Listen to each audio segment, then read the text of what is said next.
शासनाच्या परिपत्रकानुसार भाऊसाहेब उपाख्य डॉक्टर पंजाबराव देशमुख यांची जयंती साजरी होत नसल्याने संभाजी ब्रिगेडने आक्षेप घेतला असून सोमवारी एक दिवसीय धरणे आंदोलन करण्यात आले।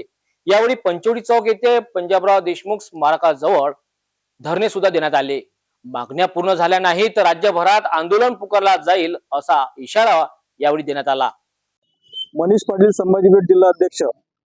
आज संभाजी ब्रिगेड अमरावती जिल्हा व डॉक्टर भाऊसाहेब देशमुख उपकृत समाजाच्या वतीनं आम्ही इथं डॉक्टर भाऊसाहेब देशमुख यांच्या शतकोत्तर रौप्य महोत्सवी जयंती वर्षानिमित्त 11 सप्टेंबर 2023 रोजी महाराष्ट्र शासनाने जो निर्णय घेतला त्याच्या अंमलबजावणी न झाल्याबद्दल इथं एक दिवसीय धरणे आंदोलन देत आहोत।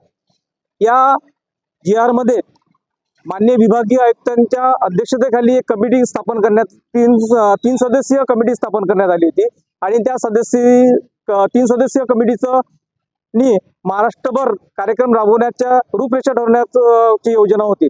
परंतु आमच्या असे निदर्शनास आलेले आहे की आजपर्यंत महाराष्ट्र शासनाच्या वतीनं डॉक्टर भाऊसाहेब देशमुख यांच्या शतकोत्तर रौप्य महोत्सवी वर्षानिमित्त कोणताही कार्यक्रम झालेला नाही।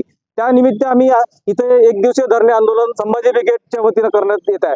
जर महाराष्ट्र शासनाने लवकर या शासन निर्णयाची अंमलबजावणी केली नाही तर हे आंदोलन पूर्ण राज्यभर तीव्र स्वरूपात केले जाईल असा आम्ही या आजच्या आंदोलनाच्या द्वारे इशारा देत आहोत। धन्यवाद। जय शिवराय। जय शिवराय।